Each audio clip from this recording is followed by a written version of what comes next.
Assalamualaikum warahmatullahi wabarakatuh. Saya Lailul Rahmania, dari 2D3 ITA NRP 210312111, akan menjelaskan teori 6 dari mata kuliah basis data lanjut. Nah, untuk teori 6 kali ini yang akan kita bahas adalah constraint. Nah, sebelumnya constraint apa sih? Constraint itu, kita bahas di sini. Constraint adalah batasan atau aturan yang ada pada tabel. Fungsi constraint. Nah, constraint ini digunakan untuk penghapusan data dari suatu tabel yang mempunyai keterkaitan dengan tabel yang lain. Misalnya, terdapat keterkaitan antara tabel departemen dengan tabel pegawai. Nah, di mana pada tabel pegawai menyimpan informasi kolom nomor departemen yang juga ada pada tabel departemen. Nah, constraint ini ada beberapa tipe. Nah, Oracle sendiri menyediakan beberapa tipe constraint. Yang pertama itu not null, yang kedua adalah unique, yang ketiga primary key, yang keempat adalah foreign key, selanjutnya yang terakhir adalah check. Nah, untuk penulisan constraint itu seperti apa? Constraint sendiri, sintak penulisannya itu seperti ini. Jadi create tabel, skema tabel, kolom data type, default expression, kolom constraint, dan sintaks yang dibutuhkan, kemudian ada tabel constraint seperti itu. Selanjutnya contoh penulisan constraint. Nah, kita kasih contoh di sini. Menurut dari sintak ini, implementasinya bisa seperti ini. Create tabel employee ID number 6, first name varchar 2 20, kemudian job ID varchar 2 10 not null. Nah, ini not null. Constraint empid backup primary key employee ID. Nah, primary key ini juga sebuah constraint.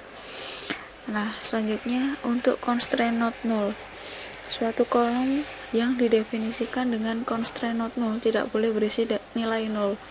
Kolom yang berfungsi sebagai primary key otomatis tidak boleh null. Jadi,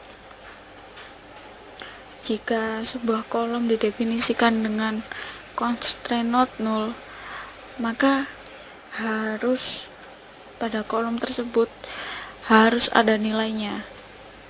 Jadi tidak boleh nol nilainya harus lain nol, seperti itu. Nah, untuk kolom yang berfungsi sebagai primary key otomatis tidak boleh nol. Karena apa? Karena primary key ini nanti yang akan menjadi relasi antar tabel, karena primary key ini adalah kolom yang penting dari sebuah tabel. Nah, contoh penggunaan not null kita bisa lihat di sini. Create table employee ID number 6, last name varchar 2 25 not null. Jadi, ini diberi nama sistem, ini not null. Kemudian salary number 82, commission city number 22, hire date. Nah, ini date constraint by hire date not null. Jadi diberi nama user. Nah, kemudian untuk constraint unique selanjutnya ya. Constraint unique mendefinisikan suatu kolom jadi bersifat unik. Jadi seperti ini, insert. Nah, ini jadi untuk unik itu nilai pada satu kolom itu tidak boleh ada yang sama. Nah, contohnya seperti ini. Misal pada satu kolom ada 2 baris dengan nilai yang sama. Misal ini Smith, ini juga Smith. Padahal employee ID-nya ini berbeda. Ini data yang berbeda, tapi nilainya sama, ini tidak diperbolehkan, seperti itu. Nah, contoh penggunaan Unix sendiri. Ini contoh sintaknya: create tabel employee, kemudian employee ID number 6, last name varchar 2 not null, kemudian email varchar 2, salary number 82, kemudian commission visit number 2,2, kemudian hire date not null. Selanjutnya adalah constraint email unique. Nah, ini unique email. Kemudian untuk selanjutnya constraint primary key. Nah, untuk constraint primary key di sini, constraint primary key itu membentuk key yang unik untuk sebuah tabel. Nah, kolom yang didefinisikan sebagai primary key akan mengidentifikasikan suatu baris data menjadi unik. Nah, contohnya seperti ini: create tabel department ID number 4, kemudian department name varchar 2, constraint dep name and not null, manager ID number, location ID number, constraint dep ID PK primary key. Nah, department ID, jadi yang dijadikan primary key adalah department ID, kolom department ID ini. Untuk selanjutnya penggunaan constraint primary key. Nah, ini jadi primary key tidak diperbolehkan null value, seperti itu. Selanjutnya adalah constraint foreign key. Nah, apa sih foreign key itu? Foreign key itu constraint yang didefinisikan pada suatu kolom yang ada pada suatu tabel, di mana kolom tersebut juga dimiliki oleh tabel yang lain sebagai suatu primary key. Nah, langsung saja penggunaannya seperti apa. Nah, misalkan di sini kita punya dua tabel. Nah, tabel pertama adalah tabel departemen, kemudian tabel kedua adalah tabel employees. Nah, pada tabel pertama, tabel departemen, kita punya kolom department ID. Kemudian untuk tabel kedua kita punya employee ID. Di sini ada department ID juga. Nah, mengapa demikian? Kan ini department ID ini menjadi foreign key sehingga dia ada di tabel employee. Ini namanya foreign key. Jadi primary key dari tabel lain, kolom primary key dari tabel lain berada di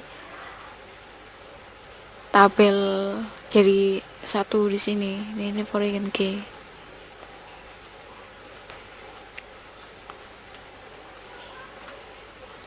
Selanjutnya, nah ini contoh sintaknya. Itu create tabel employee ID number, last name varchar not null, email varchar 2, salary number, commission visit number, hire date not null, kemudian department ID number. Nah, constraint empd fk foreign key, department ID, reference department. Nah, jadi dia itu department ID pada tabel employee itu referensinya itu kolom department ID yang ada pada tabel department, seperti itu. Selanjutnya keyword dari constraint foreign key. Nah, foreign key mendefinisikan kolom yang ada pada tabel anak. Selanjutnya reference, itu mengidentifikasi tabel dan kolom dalam tabel induk. Selanjutnya on delete cascade. Nah, ini untuk penghapusan baris dependent dalam tabel anak pada sebuah baris pada tabel induk yang dihapus. Nah, untuk on delete set null, dia akan mengkonversi dependent foreign key ke nilai 0, seperti itu. Nah, untuk selanjutnya yang terakhir tadi adalah constraint check. Nah, constraint check ini digunakan untuk mendefinisikan suatu kondisi yang harus dipenuhi oleh tiap baris data dalam tabel. Nah, ini contohnya constraint salaryman check salary. Nah, ini salary lebih dari 0. Jadi ini adalah suatu kondisi yang harus dipenuhi oleh tiap baris dalam tabel, contohnya seperti itu. Nah, kemudian kita bagaimana sih cara menambahkan constraint? Nah, misalkan kita di sini ingin menambahkan constraint foreign key pada tabel employees yang menunjukkan bahwa data manager harus valid atau berasal dari tabel employees. Nah, contohnya alter tabel employees add constraint. Nah, kita menambahkan constraint di sini MP manager FK foreign key manager ID reference employees employee ID, seperti itu. Nah, terus ketika sudah menambahkan, bagaimana sih cara menghapus constraint? Nah, untuk menghapus sebuah constraint digunakan perintah alter tabel juga. Misal kita untuk menghapus constraint manager dari tabel employees. Nah, kita beri sintaknya alter tabel employees drop constraint MP manager FK, seperti itu. Nah, selanjutnya adalah mendisable constraint. Nah, untuk menonaktifkan constraint digunakan klausa disable. Nah, pilihan cascade digunakan untuk mendisable dependent integrity constraint. Nah, pertama ini alter tabel employee disable. Nah, ini kita lihat disable constraint MP ID PK cascade. Nah, jika tadi itu mendisable, nah bagaimana sih untuk mengenable constraint? Nah, seperti itu. Nah, untuk mengaktifkan kembali constraint digunakan klausa enable. Nah, contohnya seperti ini. Alter tabel employee enable constraint MP ID back, seperti itu. Nah, cascading constraint. Nah, klausa cascade constraint itu digunakan dengan klausa drop column. Klausa cascade constraint menghapus semua referential integrity constraint yang merefer ke primary dan unique key yang didefinisikan pada kolom yang dihapus. Nah, alter tabel T1 drop PK cascade constraint. Nah, ini cascade constraint juga. Nah, selanjutnya bagaimana sih cara menampilkan constraint? Nah, tabel user constraint itu menyimpan informasi tentang constraint. Kolom tipe constraint atau constraint type itu dapat berisi C untuk constraint check, R untuk referential integrity atau foreign key, kemudian P untuk primary key, U untuk constraint unit. Nah, contohnya seperti ini. Select constraint name, constraint type, search condition, kemudian from user constraint where tabel name employees. Nah,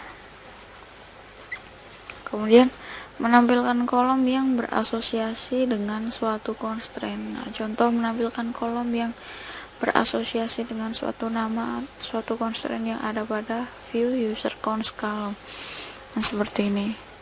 Hampir sama seperti tadi.